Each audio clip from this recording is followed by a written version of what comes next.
It's a Mailbag Monday. We've got your questions about Ceddanne Rafaela, the Tampa Bay Rays draft, Angels draftee Barrett Kent, and what's the difference in a sinker and a two-seamer anyway? Let's talk about it. You are Locked On MLB Prospects, part of the Locked On Podcast Network, your team every day.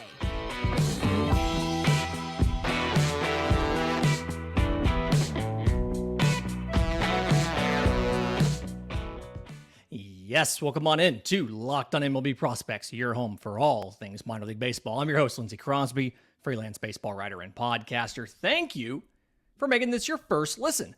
Every single day, we're proudly part of the Locked On Podcast Network, where it's your team every day. And I want this to be your show. Just about every single question in here came from subscribers to our subtext. Links in the episode description, links in the show notes. They send these in, they get text alerts from me about prospect call-ups and rankings and all kind of fun stuff.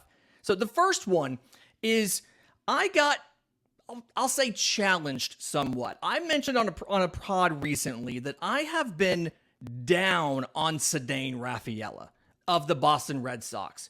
And he's doing really well in AAA. And so I was just asked by Daniel, hey, can you explain why you're out on Ceddanne Rafaela? And when you look at the conventional statistics, he's having a very good season. It's 79 games between AA and AAA. So he's been in both Portland and Worcester.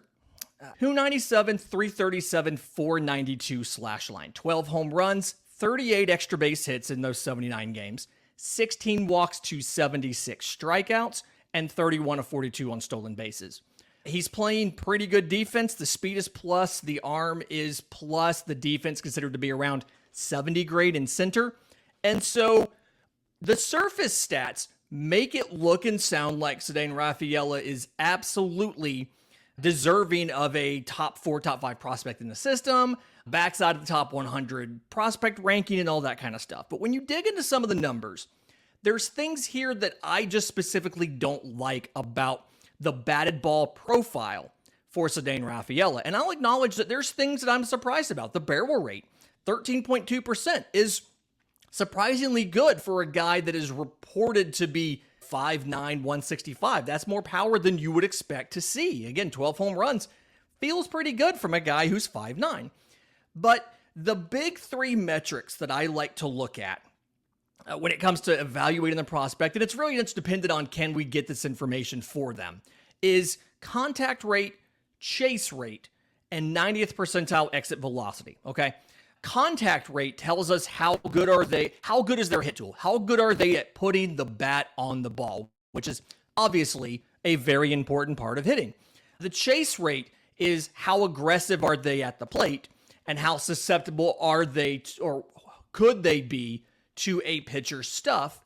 And then 90th percentile exit velocity, to me, is a better measure of power than max exit velo, because you can get lucky with one good ball and have a stupid high max exit velo, but your 90th percentile seems to be a pretty good average of some of your hardest hits. It's kind of like when they look at the StatCast leaderboards for arm strength, they take the top 10th percentile of your throws and average those out versus all of them. Kind of the same idea here. So I have the averages for AAA and the averages for Ceddanne Rafaela. And the underlying metrics here aren't actually that impressive compared to the average player in AAA. So contact rate, AAA average, 74.4%. Ceddanne Rafaela, 74.1%. So contact ability, he's right there with your average AAA guy, okay? 90th percentile exit velo. The average for AAA this year is 103.7. The average for Ceddanne Rafaela is 103.8. So by that measure of his power outcome, perfectly average, right? Here's where I struggle. Chase rate in AAA. The AAA average is 28.3%. So simplified to 1 out of every 3 pitches, you are chasing out of the zone. Ceddanne Rafaela is more than 10% higher than that, so 38.7%. And when you go back and you look at older scouting reports And even a lot of the scouting reports now in the Baseball America and things like that, where they talk about Ceddanne Rafaela, a lot of the conversation is assuming he can fix these discipline issues, right? Assuming that he can get better at not chasing out of the zone, especially against breaking balls, and assuming that because of that, you're going to see an increase in batted ball quality. And when I watch Ceddanne Rafaela, it just doesn't feel like that's going to happen. He has gotten better at the plate. His ground ball rate is down to 36%. There was a time, I want to say it was in 21, where his ground ball rate was like 50%. Like half of all his stuff was on the ground, which meant obviously it's a lot harder to get a base hit that way than it is if you can hit a line drive or a fly ball. But when I watch Ceddanne Rafaela, he doesn't look to be comfortable against AAA breaking stuff. And to me, it's a sign that when he gets to the majors, he's going to have a significant adjustment, a significant issue with adjusting to what even better breaking stuff he's going to see in the bigs. And is some of this probably influenced by the organization or the teams he's played on? I'm sure it is. And is some of this probably a little bit irrational? It probably is. But to me, Ceddanne Rafaela very much feels like a guy that you get very good defense in the outfield from him. He's average to above average on the dirt if you had to bring him in.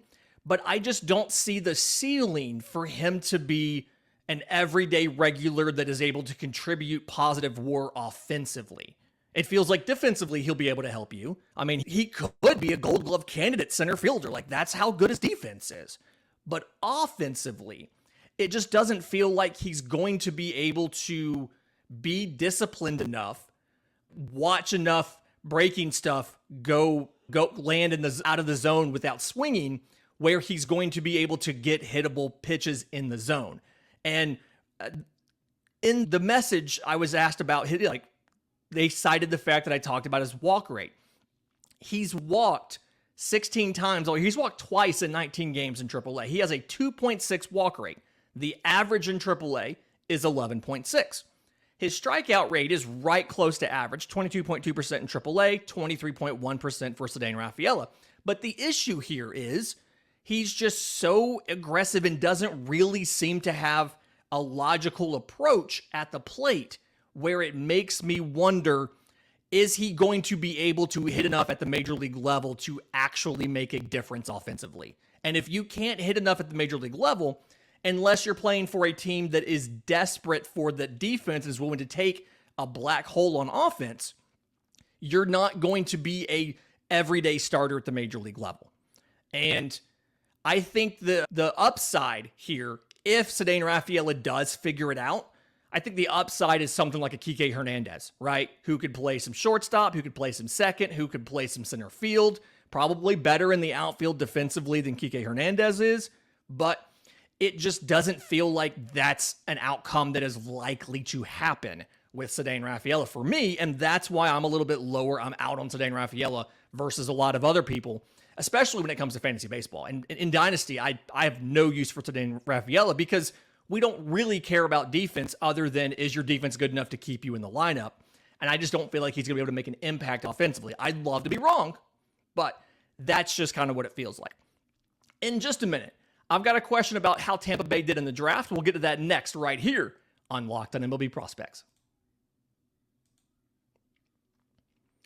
But first, today's episode is brought to you by our friends at Sleeper. If you want the chance to win more money with less picks, head to Sleeper. You can win up to 100 times your money on just 2 or more fantasy baseball picks. They're offering up to 100 times payout for up to 8-pick contests, but not always 8 picks. You choose as many as 8 players that you like. You pick more or less on your favorite baseball stats like home runs, strikeouts, hits, and more. You get your picks right, and you could win big. If you think Ellie De La Cruz is going to break out of the slump and hit a home run, smash more. If you think Shohei Ohtani is going to have a fantastic start right before the trade deadline and get a ton of strikeouts, smash more on the strikeouts.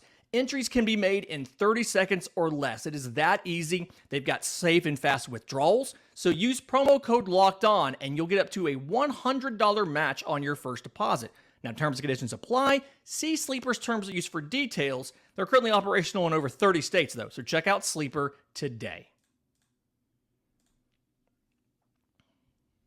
Okay, so back to our mailbag. We got a question about Tampa Bay's draft and some of my thoughts on this draft. And I like what Tampa Bay did. I was a little surprised that they went so heavy for hitters. It just feels like they're very much an organization that values the arms. But I like what they did here. So first round, third baseman Brayden Taylor out of TCU. I think unlike a lot of the guys that Tampa takes, it feels like the stereotype for Tampa is one of two options. It's a guy like Xavier Isaac from last year who could have massive power potential, or it's an up-the-middle defender. And Brayden Taylor feels like he's got good power, needs to lower the strikeouts, but he has good power. I think he had 308, 430, 631 was the line last year, 20-something home runs. I also feel like he could, with some work, be a plus defender at third base. And for Tampa Bay, it feels like it's so often the power or the defense. And he has a chance to do both. Now, lefty swing, I like the line drives that he can get out of that. Again, a little bit of work defensively. You have to bring down the strikeouts, but I do like Brayden Taylor there where they chose in the first round. First round supplemental, compensatory, whatever it was. Adrian Santana, the shortstop out of high school. Love the range, love the defense for Adrian Santana. And he's a guy that, to me, feels like he can grow into more power. When you watch what he does, it's kind of a gap approach now, which is perfectly fine. But defensively, he's got good speed, he's got good twitch, he's got burst and lateral movement. And it feels like some of the good weight he's begun to add can absolutely help him grow into above average power for shortstop. Now, obviously, it's a prep shortstop. It's a little bit riskier than average, but I like the profile of Adrian Santana as well to potentially give you both the defense and the power. Colton Ledbetter in the second round out of Mississippi State. I actually had these two guys really close together on my board as far as where Santana and Ledbetter were. And Ledbetter was a transfer from Sanford to Mississippi State. He has very good contact ability, very good power. Like he walks a lot. He doesn't chase a ton.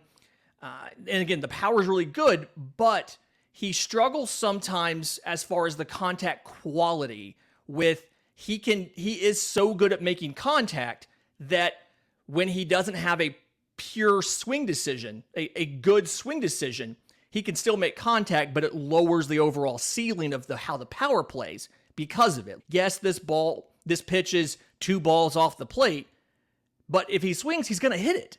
It's just not going to be a home run. It's going to be a weak grounder to third or something like that, and so he's got to do a little bit of work on it.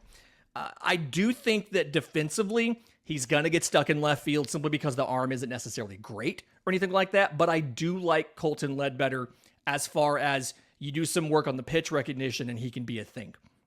Trey Morgan in the third round was a really interesting pick to me. I like Trey Morgan a lot. He's played in the outfield some, but he is one of the best, if not the best, defensive first baseman in baseball, or in college baseball, and not just this year, but in recent history. And so he's a guy, he's young for a college draftee. He turns 21, I think, next year. And so doesn't have a ton of power, but has really good contact ability, rarely strikes out, can use the entire field. And it's a plus hit tool, average power tool, plus defense profile at first base. Reminds me a lot of their choice of Kyle Manzardo. And it makes me wonder, has Tampa Bay figured out some way or some sort of inefficiency behind taking these first basemen who don't have great power and either building the roster differently, developing them differently? Because they had Nate Lowe, they have Kyle Manzardo, now they have Trey Morgan. It's a lot of guys that fit the same pattern, and there's not a ton of teams that prioritize that sort of skill set at first base. So it really makes me wonder because, like I've said on the show before, Tampa Bay is smarter than all of us. So if they're doing something, it's probably worth looking into to see, is this the best way to do this? In the fourth round, they took shortstop Hunter Haas from Texas A&M. I think he's a guy sneaky power potential here, right? Something where kind of a slap hitter right now, but uses a lot of the field, has really good bat speed, has done well against velocity, and so it feels like the type of profile that you think you can get more power out of with some development in a professional hitting environment. And defensively, looks like he's going to be able to stick it short. And so, again, the whole thing here is Tampa's done so much work to get either powerful hitters or up the middle defenders with that are contributors on defense. You have a couple guys here in Taylor and Santana and Morgan and Haas that have the potential to do both, and you have to love that. They went and got a bunch of arms in the back half of the second round. Trevor Harrison, TJ Nichols, Owen Wild. Arms that are, when it comes to Tampa Bay, I'm just going to trust them on any arm they take because they are the type of program and the type of organization that can develop arms really well. And yeah, I may have a question or two about some of these guys, the arm action here or the tools here, but like I trust them to figure it out. So not really going to say a lot about that. Not really going to judge them on it. If they think a pitcher's worth taking, he's probably worth taking, and they know more about this than I do. Again, I'll just establish that up front. They know more about this than I do or than you do. So if they do it, let's assume it's right until they prove us otherwise. Question got an email about Barrett Kent, the right-hand pitcher signee for the Angels. Really interesting young prep pitcher. Fantastic frame, right?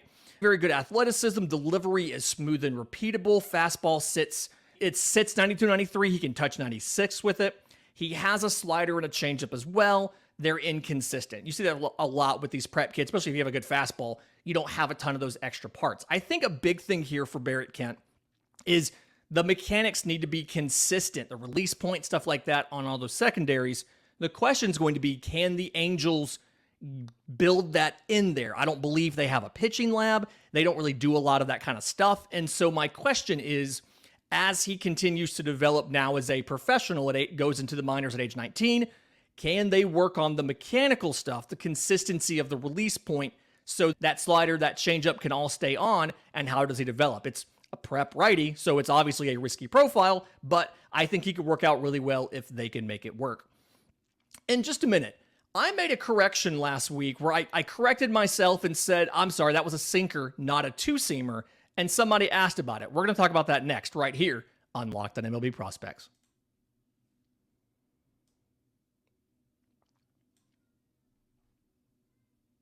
Welcome back into Locked on MLB Prospects, your home for all things minor league baseball. Reminder, if you have questions for the show, I'm on Twitter at Crosby Baseball. Show's on Twitter at Locked on Farm. You can email us, lockedonmlbprospects@gmail.com. We have a Discord, all that kind of stuff. Best way, though, probably our subtext. Links in the episode description, links in the show notes. Subscribe, check it out. So I made a I can't remember exactly what was going on in this episode, but I made a correction and corrected not a two-seamer, that's a sinker. And somebody said, what's the difference in those two? So they're grouped in together a lot, right? And it's because they're different. The movement profile is just different from the four-seam fastball. The four-seam fastball is the base pitch for any pitcher. Like, this is the pitch that you start off with when you start pitching. You grab the ball, you throw it as hard as you can. That is a fastball, a four-seam fastball.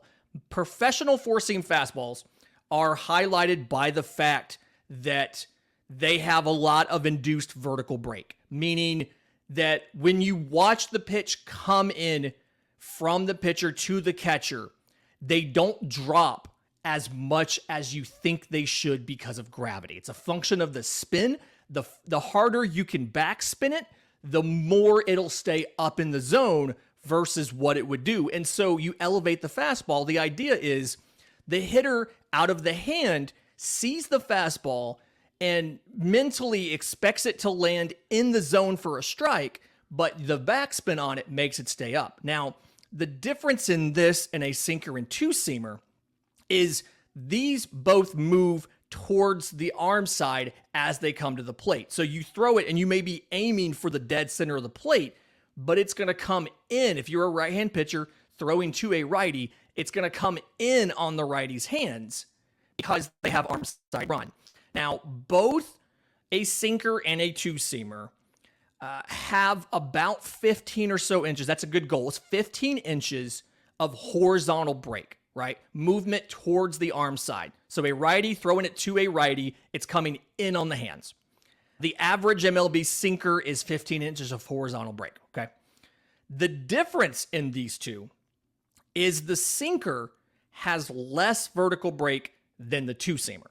The two-seamer has about 10 inches of induced vertical break where it's not dropping as much. The induced vertical break means compared to what we expect, if it has 10 inches of induced vertical break, that means it dropped 10 inches less than we expected.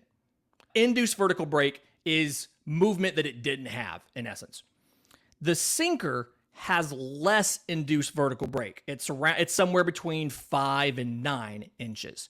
And so the sinker, when you watch, the sinker drops more than the two-seamer does. They both still run to the arm side, but the two-seamer doesn't drop as much as the sinker does. Doesn't seem like a lot of difference, but if you think about the width of an average bat, I mean, that's missing a bat completely. Now, because of the horizontal movement being the same, but the vertical movement being different, sinkers and two-seamers they tunnel well with different pitches, right? So they both work really well with running changeups because a running changeup is going to run to the arm side. So it's got similar horizontal movement as a running changeup, but it's going to be faster. It's in a different velocity band from the changeup. So that is where you miss the bat. Because remember, to miss a bat, you have to, if you're looking at how these pitches tunnel and how to confuse a hitter, you have to either change your movement profile, you have to change your velocity, or you have to change your location. And ideally, you're doing more than one of those at a time. It may be something, let's say you're throwing a slider, a fastball, a changeup, right? This sinker or two-seamer both run in on the hands. So does the changeup, but they have different velocities. The sinker is going to move the other direction. And so the goal here is to get them to think the changeup is coming and actually throw the sinker or two-seamer, and they're late on their swing, or get them to think that sinker or two-seamer is coming and throw a changeup, and they're ahead on their swing. That's how you make that work.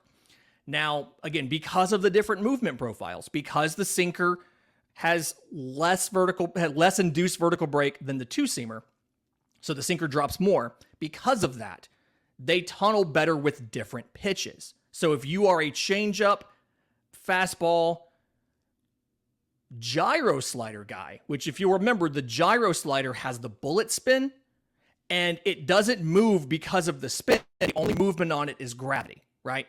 Because of that, because that's a sinker that drops, that's where you want to add, because that's a slider that drops, you want to add a sinker because that is a pitch that will have similar downward movement to the gyro slider, but it's also going to move in on the right-handed hitter, and so their bat's going to be in the wrong place. If it's a sweepy slider, it has a lot of horizontal movement, right? You want to throw a two-seamer. It'll tunnel better with the sweeper because they both have a lot of horizontal movement, but they both have less vertical movement than your typical slider or your typical pitch, right? The sweeper's a horizontal moving pitch primarily. The two-seamer's a horizontally moving pitch primarily. The gyro slider is a vertical moving pitch primarily. The sinker has that vertical movement as well. So it's a subtle difference.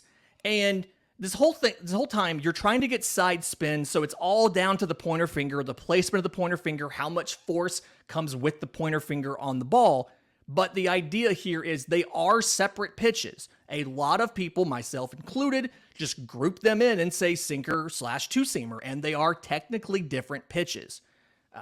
It's not really a huge deal if you group them in together because they are both very similar. They are completely separate from the four-seam fastball as far as the movement profile, but they are technically separate pitches, and I've been trying to get better about differentiating between the two just to give you guys a better idea of what this guy is doing, especially because 90% of the consumption of this podcast is in audio form. I do want to take just a second real quick and point out Atlanta called up Allan Wynans 27-year-old right-handed pitcher up for his debut over the weekend. And he's a reminder of the ability to sequence and use that pitch ability without having great velocity. His fastball didn't go above 91 in the outing, but he still went 4+ innings against the Brewers, 5 strikeouts, didn't give up any runs until the 5th inning. He gave up 2 runs, and they pulled him right before he got to his 3rd time through the order. He threw 20 sinkers, he threw 19 changeups, 18 sliders, and 14 fastballs. And the idea here was it's a really good changeup. He paired it with a sinker because he has a vertical drop on the changeup. So he paired it with the sinker that has vertical drop and some run. And then he has the slider and the fastball.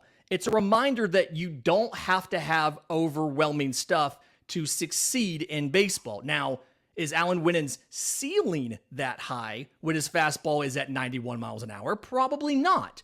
But he did a perfectly good job going twice through the Brewers' order because he can locate really well, and he's got really good movement on his pitches, and he has enough that do different things that he can keep a hitter off balance. And so it was a really impressive debut, and then also very impressive debut in that game, Sal Frelick. Just goes absolutely nuclear. 2 fantastic catches, game-winning run on a sac fly. He goes, I think, 3 for 3 to open the game in his debut. Ridiculous debut for Sal Frelick of the Brewers. But a reminder, if you have questions for the show, you want more things like this, we're educated in this 3rd segment. I'm on Twitter at Crosby Baseball. Show's on Twitter at Locked On Farm. We got Discord, email, subtext, lots of ways to reach us. All those are linked in the episode description and the show notes below. Until tomorrow's show, remember, it's always a great time to pay a